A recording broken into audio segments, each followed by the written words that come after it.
عزیز ساتھیوں، السلام علیکم۔ اس چینل میں زندگی کو اپنے ذات کے تناظر میں سمجھ کر ادبی رنگ میں پیش کیا جاتا ہے۔ آپ اپنی ذات کے تناظر میں سن کر یا پڑھ کر شریک ہو سکتے ہیں۔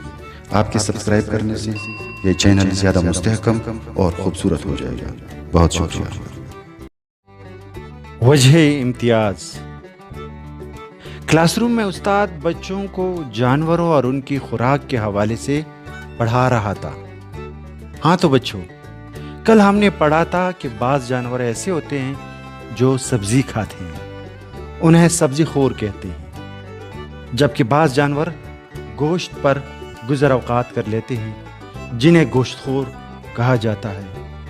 آج ہم ہمخور جانوروں پر بحث کریں گے جو سبزی اور گوشت دونوں کھاتے ہیں۔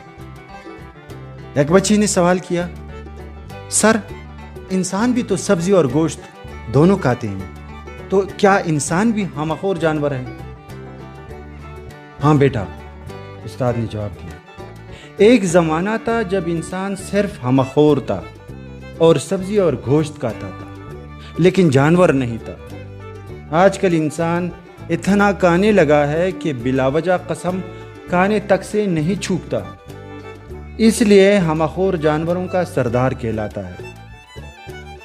آج کا انسان صرف سبزی اور گوشت پر گزارا نہیں کر سکتا، اس لیے اس کے القابات میں اضافہ ہو رہا ہے۔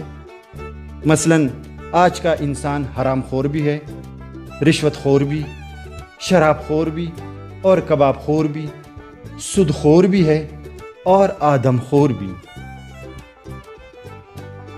مفادات کی بھٹی میں حیاسوز آنچ پر استحصال کی دیگچی میں منافقت کا تڑکا لگا کر غداری اور خوشامد کا مرچ مسالہ ڈال کر اپنے جیسے انسانوں کی بوٹیاں نوچنا اس کی پسندیدہ غذا ہے۔